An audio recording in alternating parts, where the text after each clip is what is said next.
Hey, this is Mozzie, and this is my review of Boruto episode 26. When we last left off, the Academy students arrived at the Mist Village and were being shown around by Kagura Karatachi. While receiving a tour of the Mizukage building, the group runs into both Mei and Chojuro. After a brief speech, the group is brought over to the Hidden Mist Ninja Academy. Here they view how the students in the Mist Village train, and Boruto receives the opportunity to duel Kagura.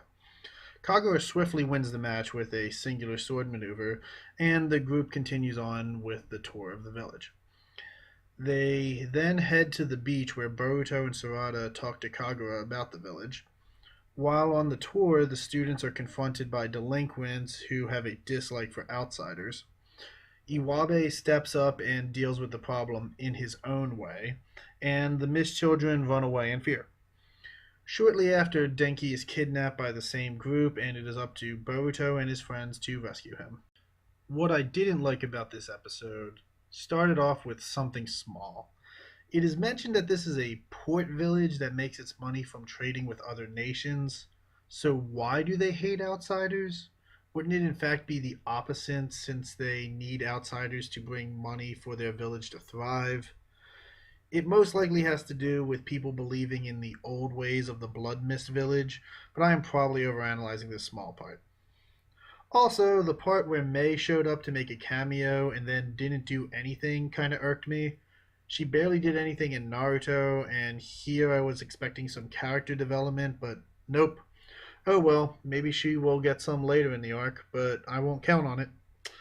And the final thing is just the simple, oh hey, I should take a shortcut down a dark alley. It was just kind of dumb, but it was, I guess, needed for the plot to progress.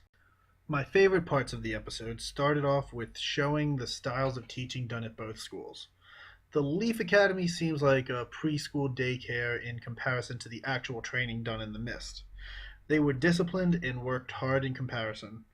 I'd like to see some more of the other villages' academies. Next, explaining more of the seven ninja swordsmen and how powerful they were got me excited. They are one of my favorite groups in the series, and I'm always up to learn more about them. Now that I think about it, that implies that Zabuza could have been a candidate for the position of Mizukage. Wouldn't that have been interesting? Then there's the cute scene with Boruto and Sarada at the beach. Not much to say other than it's a cute, friendly moment. Then the confirmation of Yagura and Kagura having the same last name was probably my favorite part. People were theorizing that they were related and looked identical, and now we know why. Possibly a direct descendant, maybe, a grandson perhaps, who knows. And then last but not least, Iwabe punching Hachiya in the face. No need to explain, it's just Iwabe doing his thing.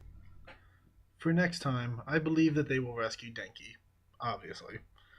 And I feel they will cover more of Kagura's backstory and his relation to the fourth Mizukage. Kinda need so because they've been emphasizing Iwabe a bit in this, so their relation to each other. Also, I feel we will see more of Kagura's fear and anxiety in battle during the rescue.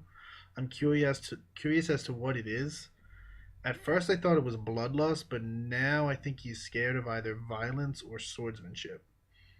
And then finally, in later episodes, I'm kind of expecting Kagura to gather his resolve and accept his role as a swordsman and a possible successor to the Mizukage.